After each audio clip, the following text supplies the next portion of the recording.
Cricket हमेशा से भारत और पाकिस्तान के रिश्तों का एक संवेदनशील पहलू रहा है। लेकिन जब यह खेल कूटनीति और बयानबाजी की सीमाएं लांघता है तो वह सिर्फ एक खेल नहीं रह जाता। कुछ ऐसा ही हुआ है पाकिस्तान के पूर्व कप्तान शाहिद अफरीदी और भारत के प्रधानमंत्री नरेंद्र मोदी के बीच हालिया डिजिटल विवाद में।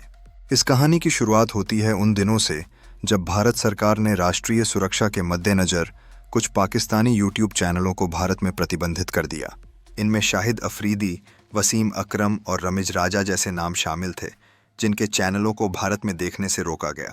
लेकिन कुछ ही दिनों बाद ये चैनल अचानक दोबारा एक्टिव हो गए और इसी दौरान शाहिद अफरीदी ने एक विवादास्पद बयान दे डाला जिसने सोशल मीडिया पर आग लगा दी।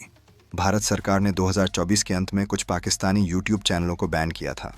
इसकी वजह बताई गई राष्ट्रीय सुरक्षा, आतंकवाद के प्रचार और भारत विरोधी कंटेंट। इस सूची में पाकिस्तान के कुछ पूर्व क्रिकेटर और टीवी एंकर भी शामिल थे। शाहिद अफरीदी का यूट्यूब चैनल लाखों लोगों द्वारा देखा जाता है। वे न सिर्फ क्रिकेट से जुड़ी बातें करते हैं बल्कि पाकिस्तान की राजनीति और भारत के मुद्दों पर भी खुलकर राय रखते हैं।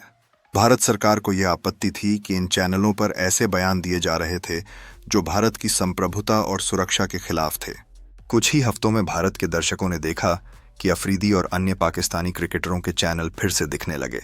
यह सवाल उठने लगे कि क्या भारत सरकार ने बैन हटा लिया है या यूट्यूब ने चुपचाप चैनलों को फिर से चालू कर दिया।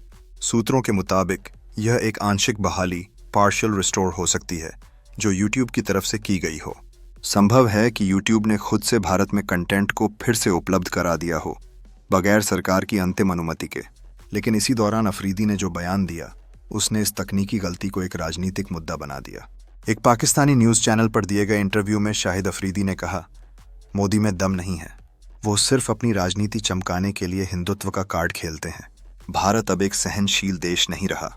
इसके साथ ही उन्होंने भारत के पहलगाम में हुए आतंकी हमले को लेकर यह कह डाला कि यह अंदरूनी साजिश हो सकती है जो सरकार ने खुद रची हो ताकि पाकिस्तान को बदनाम किया जा सके। यह बयान न केवल गैर जिम्मेदाराना था बल्कि शहीद हुए भारतीय जवानों के प्रति सीधी अनादर की श्रेणी में आता है। अफरीदी की बातों से ऐसा लगा मानो वह पाकिस्तान के प्रोपेगेंडा को बढ़ावा देने के लिए भारत की छवि को जानबूझकर धूमिल कर रहे हों। जैसे ही यह बयान सामने आया, भारत के सोशल मीडिया पर बवाल मच गया। ट्विटर पर "Han Bharat ban Afridi again", "Han Bharat digital surgical strike" और "Now pack cricketers exposed" जैसे हैशटैग ट्रेंड करने लगे।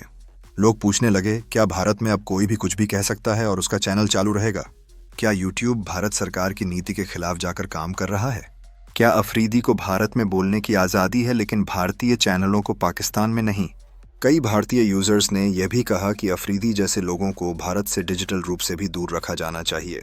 उनका मानना था कि ऐसे लोग भारत की छवि को बार बार चोट पहुंचाने का काम कर रहे हैं। भारतीय मीडिया में इस विषय को लेकर गहन चर्चा हुई। कई टीवी चैनलों ने इस पर डिबेट्स करवाईं, जिनमें साइबर लॉ एक्सपर्ट्स और पूर्व राजनयिकों ने भाग लिया। विशेषज्ञों ने बताया कि भारत में किसी भी डिजिटल प्लेटफॉर्म को काम करने के लिए सूचना एवं प्रसारण मंत्रालय की गाइडलाइंस का पालन करना होता है। अगर यूट्यूब ने बिना सरकार की अनुमति के चैनल बहाल किए हैं तो यह एक प्रकार की उल्लंघन की श्रेणी में आता है। इसके अलावा अफरीदी के बयान को उकसाने वाला कंटेंट माना गया और साइबर लॉ के अनुसार उन पर कार्रवाई की मांग उठने लगी। भारत और पाकिस्तान के रिश्ते पारंपरिक रूप से तल्ख रहे हैं, लेकिन अब यह कड़वाहट डिजिटल दुनिया में भी फैल चुकी है। जहां भारत में पाकिस्तानी कंटेंट को अक्सर बैन किया जाता है, वहीं पाकिस्तान में भारतीय मीडिया को लगभग पूरी तरह से ब्लॉक कर दिया गया है। इसके बावजूद कई पाकिस्तानी यूट्यूबर्स भारत को ही टारगेट कर कंटेंट बनाते हैं क्योंकि भारत से उन्हें ज़्यादा व्यूज़ और इनकम मिलती है। शाहिद अफरीदी का चैनल भी उन्हीं में से एक है। अफरीदी के बयान के बाद एक नई बहस छिड़ गई।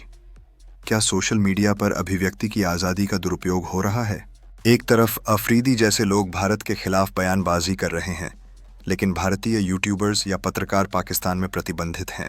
ऐसे में सवाल उठता है, क्या सोशल मीडिया प्लेटफॉर्म्स भारत की सुरक्षा नीति के साथ खड़े हैं? क्या भारत को अपनी डिजिटल सीमाओं की ओर सख्त निगरानी करनी चाहिए? ऑनलाइन पोल और यूट्यूब कमेंट्स से यह साफ पता चलता है कि जनता की राय अफरीदी के खिलाफ है। लाखों लोगों ने यूट्यूब से आग्रह किया कि वह शाहिद अफरीदी के चैनल को दोबारा बैन करे। इसके साथ ही भारत सरकार से भी मांग की जा रही है कि ऐसे चैनलों पर हमेशा के लिए रोक लगाई जाए जो देश विरोधी गतिविधियों में लिप्त हैं। इस विवाद के बाद अफरीदी ने किसी तरह की माफ़ी नहीं मांगी। उल्टा उन्होंने एक और बयान में कहा, मैं पाकिस्तान का बेटा हूं, जो भी कहूँगा सच्चाई कहूँगा। अगर भारत को यह बुरा लगता है तो यह उनकी समस्या है। इस बयान ने साफ कर दिया कि अफरीदी ने जानबूझकर विवाद पैदा किया था। यह किसी भावुकता या गलती का मामला नहीं था, बल्कि एक सोची समझी डिजिटल रणनीति थी जिससे वे पाकिस्तान में हीरो बन सकें। भारत सरकार ने अभी तक इस पर कोई आधिकारिक बयान नहीं दिया है, लेकिन गृह मंत्रालय और सूचना मंत्रालय के बीच इस विषय पर बैठकें हो रही हैं। संभावना है कि यूट्यूब को नोटिस भेजा जाएगा, अफरीदी के चैनल को फिर से बैन किया जा सकता है, पाकिस्तान से आने वाले डिजिटल कंटेंट की जांच और कड़ी की जा सकती है। शाहिद अफरीदी का विवाद अब सिर्फ क्रिकेट या डिजिटल प्लेटफॉर्म तक सीमित नहीं रह गया है। यह भारत की डिजिटल सुरक्षा, अभिव्यक्ति की आज़ादी और राजनीतिक चेतना से जुड़ा मामला बन चुका है। जहां भारत दुनिया की सबसे बड़ी लोकतंत्र है, वहीं यह जरूरी है कि उसकी प्रतिष्ठा और संवेदनशीलता को हर मंच पर सुरक्षित रखा जाए। शाहिद अफरीदी जैसे लोग शायद ये भूल जाते हैं कि डिजिटल सीमाएं अब वैसी कमजोर नहीं रहीं जैसी भौगोलिक सीमाएं होती हैं। भारत अब हर मंच पर अपने सम्मान के लिए खड़ा होना जानता है। आपका क्या मानना है? क्या भारत को ऐसे चैनलों पर स्थायी प्रतिबंध लगाना चाहिए? क्या यूट्यूब को देश की नीति के खिलाफ कदम उठाना चाहिए?